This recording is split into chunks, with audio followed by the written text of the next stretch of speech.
প্ৰদেশ কংগ্ৰেছৰ সভাপতি ভূপেন বৰাৰ এইবাৰ টাৰ্গেট অগপৰ সভাপতি অতুল বৰা। কংগ্ৰেছ দলক লৈ এজিপিয়ে মূৰ ঘমাব নালাগে। কংগ্ৰেছ দলৰ হৈ অসমৰ ৰাইজে চিন্তা কৰিব। নিজৰ মন্ত্ৰিত্বক সামুচি ধৰিবলৈকে দলটোক বিজেপিৰ ওচৰত বন্ধকত ৰাখিছে সভাপতি অতুল বৰাই। অতুল বৰা ডাঙৰীয়াৰ এতিয়া ভৱিষ্যত হৈছে বিজেপি। অতুল বৰা ডাঙৰীয়াৰ নেতৃত্বত অসম গণ পৰিষদৰ ভৱিষ্যতটো কি আছে? যিটো দলে অসমত দুবাৰ চৰকাৰ কৰিছিলে, আজি তেজপুৰ সমষ্টিৰ পৰা এজিপি দল 5 বাৰ এমএলএ জিকিছে, চিটটো ধৰি ৰাখিব নোৱাৰিলে, চিটটো বিজেপিয়ে কাঢ়ি ল'লে। যিটো দলে অসমত দুবাৰ চৰকাৰ কৰিছিলে, যিটো দলে অসমত আন্দোলন কৰিছিলে 6 বছৰ, এতিয়া সেই অসম গণ পৰিষদে এমপি ক'ত খেলে? ধুবুৰীত। গতিকে তেখেতৰ ভৱিষ্যত ঠিকেই চলি আছে। তেখেতে পদুম ফুল হাতত লৈ থাকোঁতে তেখেতৰ চকু আগেদিয়ে ট্ৰাকে ট্ৰাকে হাতী বাহিৰলৈ গৈ আছে, কান্দি কান্দি হাতী বাহিৰলৈ গৈ আছে। অতুল বৰা ডাঙৰীয়াৰ মৌন কিয়? উমৰাংচু লিডু মাৰ্ঘেৰিটাত অব্যাহত কয়লা চিণ্ডিকেটক লৈ কিয় মৌন অতুল বৰা? অতুল বৰাক প্ৰশ্ন কৰি ভূপেন বৰাই কয়, বিজেপিৰ সকলো ভুলতে চকুমুদা কুলি হৈ থকা মন্ত্ৰী অতুল বৰাৰো হয়তো কমিছন আছে কয়লা চিণ্ডিকেটত। এতিয়া উমৰাংচুত যিটো অবৈধ কয়লা খনি চলি আছে, অসমৰ ভৱিষ্যতৰ কথা পাতক। কংগ্ৰেছৰ ভৱিষ্যতক লৈ কোনো চিন্তা কৰিব নালাগে। কংগ্ৰেছৰ ভৱিষ্যতক লৈ অসমৰ ৰাইজে চিন্তা কৰিব, কংগ্ৰেছ দলৰ নেতাকৰ্মীয়ে চিন্তা কৰিব।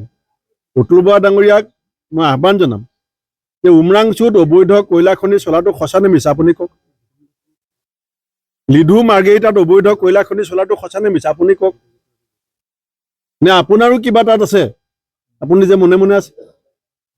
অসম গণ পৰিষদ যদি প্ৰকৃতাৰ্থত তেখেত সভাপতি হয়, তেতিয়াহ'লে তেখেতে বিজেপিক যদি প্ৰতিনিধিত্ব নকৰে, অবৈধ কয়লা খনিত আবদ্ধ হৈ যে শ্ৰমিকবিলাকৰ মৃতদেহ আমি আজিলৈকে উলিয়াব নোৱাৰিলোঁ, সেই সম্পৰ্কত তেখেত কিয় মৌন হৈ আছে?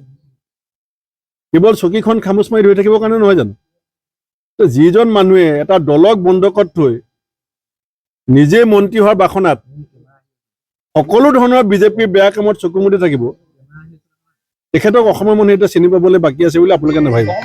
আনহাতে বাজেট সন্দৰ্ভত প্ৰদেশ কংগ্ৰেছৰ সভাপতিগৰাকীয়ে কয় যে বিজেপিয়ে প্ৰদান কৰা প্ৰতিশ্ৰুতি ৰক্ষা কৰিব নোৱাৰিলে বাজেটত।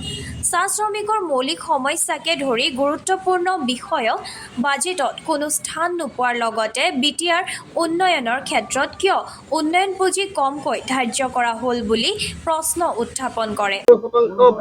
আদায় কৰা সম্ভৱ নহয় বুলি আয়কৰ বিভাগে স্পষ্টকৈ উল্লেখ কৰিছে। সেইটো আপুনি যিহেতু বাজেটৰ সম্পৰ্কত উলিয়াইছে, অসমৰ ক্ষেত্ৰত এইবাৰ কেন্দ্ৰীয় বাজেটৰ যিটো সাংঘাতিক বৈষম্য, তাৰ প্ৰথম উদাহৰণটো হৈছে যে যোৱা বছৰ বিটিআৰ ৰিজনত, বড়ো টেৰিটৰিয়েল ৰিজনত যিমান টকা পাইছিলে, এই বছৰ 50 কোটি টকা কমাই দিয়া হৈছে। কিন্তু মুখ্যমন্ত্ৰী ঘনিষ্ঠ ৰূপে পৰিচিত, আমি ডিমা হাছাওত পইচা দিয়াৰ কাৰণে বেয়া পোৱা নাই, কাৰ্বি আংলঙত পইচা দিলেও আমি ভাল পাওঁ। কিন্তু ডিমা হাছাও কাৰ্বি আংলঙত যোৱাবাৰতকৈ বাজেটটো বাঢ়িছে, ভাল হৈছে। কিন্তু সমান্তৰালভাৱে বিটিআৰত কিয় পইচাটো কমি গ'ল? বিটিআৰত থকা মানুহখিনিৰ প্ৰতি বিজেপি চৰকাৰ দায়বদ্ধ নহয় নেকি? এই কথাখিনি চৰকাৰে স্পষ্ট কৰিব লাগে। কিন্তু ইনকাম নহয়, মই কথাটো কৈ লৈছোঁ। আৰু বিজেপিয়ে দীঘলীয়া সময় কৈ আছিলে যে অসমৰ চাহ উদ্যোগটো বিকশিত কৰিবৰ কাৰণে, কাৰণ বিজেপিৰ অৰিজিনেল কমিটমেণ্ট আছিলে জনজাতিসকলক ST ষ্টেটাছ দিব, 351 টকা দৈনিক মজুৰি দিব চাহ শ্ৰমিকক। এতিয়া এইখন বিজেপিৰ তৃতীয়খন চৰকাৰৰ প্ৰথম বাজেট। অসমৰ চাহ জনগোষ্ঠীক আৰু চাহ শ্ৰমিকসকলৰ আৰ্থিক উত্তৰণৰ দিশত এটা শব্দ ক'তো বাজেটত উল্লেখ নাই। এতিয়া বানপানী গৰাখহনীয়াৰ কবলত অসম আজিও ছটফটাই আছে। বিজেপিৰ শ্লোগান আছিলে বানপানী মুক্ত খহনীয়া মুক্ত অসম।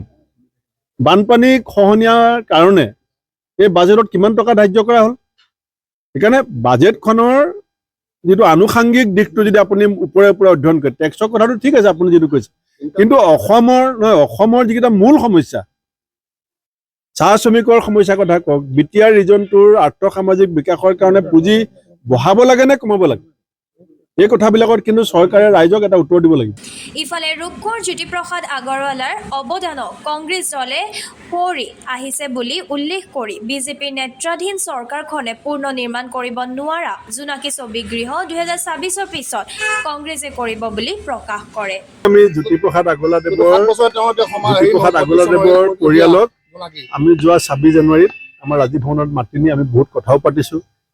তেখেতসকলৰ দুয়োগৰাকী জীয়ৰী নাতিনীক আমি সম্বৰ্ধনা জনাইছোঁ আৰু লাহে লাহে আপোনালোকে গম পাব যে জ্যোতিপ্ৰসাদ আগৰৱালাদেৱৰ যিটো আদৰ্শ সেইটো আমি কংগ্ৰেছ দলেই ধৰি ৰাখিছোঁ আৰু কংগ্ৰেছ দলটোৰ স্বাধীনতা সংগ্ৰামৰ যি নেতৃত্ব সেয়াও জ্যোতিপ্ৰসাদ আগৰৱালাদেৱৰ ঘৰতে আৰম্ভ হৈছিল। মতিলাল নেহেৰু, মহামানৱ মহাত্মা গান্ধী, জৱাহৰলাল নেহেৰু সকলো ডাঙৰ ডাঙৰ নেতা সেই সময়ত আহি পেলাই প্ৰকৃতিয়ে সমবেত হৈছিল। তেখেতৰ অৱদান, তেখেতৰ ত্যাগ আমাৰ সকলোৰে কাৰণে প্ৰেৰণা আৰু সেইকাৰণে যোৱা 26 জানুৱাৰীত আমি সেই তেখেতৰ পৰিয়ালক আমি মাতি আনি তেখেতৰ অনুপস্থিতিত সম্বৰ্ধনা জনাইছোঁ আৰু আশীৰ্বাদ লৈছোঁ। কিন্তু আধাৰশিলা কৰাৰ পিছত 7 বছৰে জ্যোতি জোনাকী সংৰক্ষণ আমি বনাম 26 চনৰ পাছত আমি বনাম।